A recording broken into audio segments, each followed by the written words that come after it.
IPL 2024-এ Kolkata night Riders তো champion হয়ে গেছেন, কিন্তু সব থেকে বড় চ্যালেঞ্জ কলকাতার জন্য আসতে চলেছে 2025-এ। তো 2025-এ সেই মেগা অকশন হবে, বড় অকশন হবে, সবগুলো প্লেয়ারকে ছাড়তে হবে। কলকাতা নাইট রাইডার্স সেই 2024-এ সেটেল টিম হয়ে গেছিলেন, দারুণ পারফরমেন্স করে আইপিএলও জিতে গেলেন, কিন্তু সব থেকে বড় চ্যালেঞ্জ হবে কলকাতার জন্য 2025-এ। কেননা 2025-এ সেই মেগা অকশন হবে, বড় অকশন হবে, আর সব প্লেয়ারগুলোকে ছাড়তে হবে। মাত্র 4টা প্লেয়ার রাখতে পাবে, আর সেই 4টা প্লেয়ারের মধ্যে কলকাতার জন্য বড় চ্যালেঞ্জ হয়ে দাঁড়াচ্ছে কি কাকে রাখবে। তো দুটো প্লেয়ার তো কনফার্ম আছে সেই কলকাতা নাইট রাইডার্সের, একটা হচ্ছে সুনীল নারায়ণ আর একটা হচ্ছে আন্দ্রে রাসেল। এই দুটো তো কনফার্ম থাকবে, কিন্তু আর দুটো প্লেয়ার কে হবে সেই দলে? কেননা শ্রেয়স আইয়ার সেই ক্যাপ্টেন আছেন এই দলের, আর এই দলে তার কি জায়গা হবে? এটাই হচ্ছে সব থেকে বড় প্রশ্ন। কেননা দারুণ ক্যাপ্টেন্সি করেছে শ্রেয়স আইয়ার 2024-এ, কিন্তু 2025-এ তার ওপরে সেই কোশ্চেন মার্ক আছে। সে আদেও কি কলকাতা নাইট রাইডার্স তাকে রিটেন করতে পারবে? কেননা দুটো প্লেয়ার তো কনফার্ম রিটেন হবে কলকাতার জন্য, কিন্তু মাত্র 4টা প্লেয়ারকে রিটেন করতে পারবে কলকাতা নাইট রাইডার্স।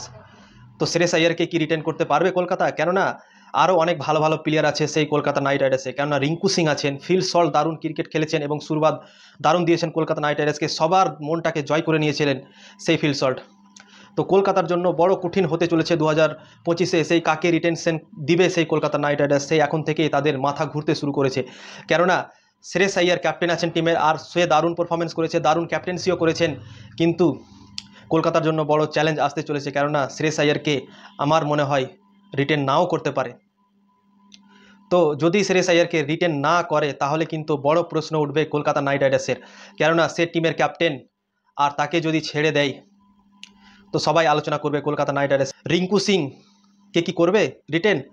আমার মনে হয় রিঙ্কু সিংকেও করবে, আর বাকি থাকছে একটা স্লটের জন্য লড়াই থাকবে অনেকজন প্লেয়ারের। কেননা ফিল সল্টও দারুণ পারফরমেন্স করেছে আইপিএল 2024-এ, আর শ্রেয়স আইয়ার ক্যাপ্টেন্সিতে ভালো পারফরমেন্স করেছে।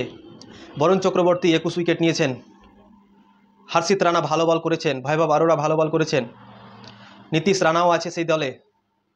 তো ওভারঅল অনেক কঠিন কাজ হতে চলেছে কলকাতার ম্যানেজমেন্টের জন্য।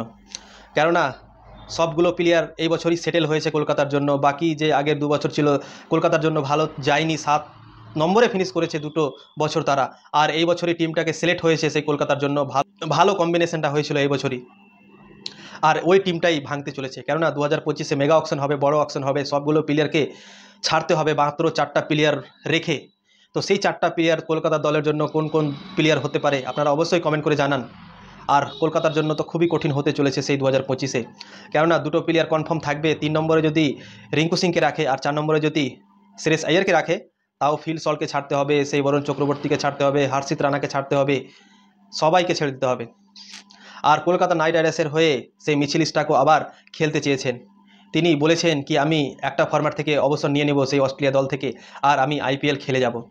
কলকাতা নাইট রাইডার্স যদি চায় তো আমি আগের বছরও কলকাতা নাইট রাইডার্সের হয়ে খেলতে চাই, এই কথাটা তিনি আইপিএল শেষের পর ফাইনাল ম্যাচের পর তিনি বলে গেছেন মিচেল স্টার্ক।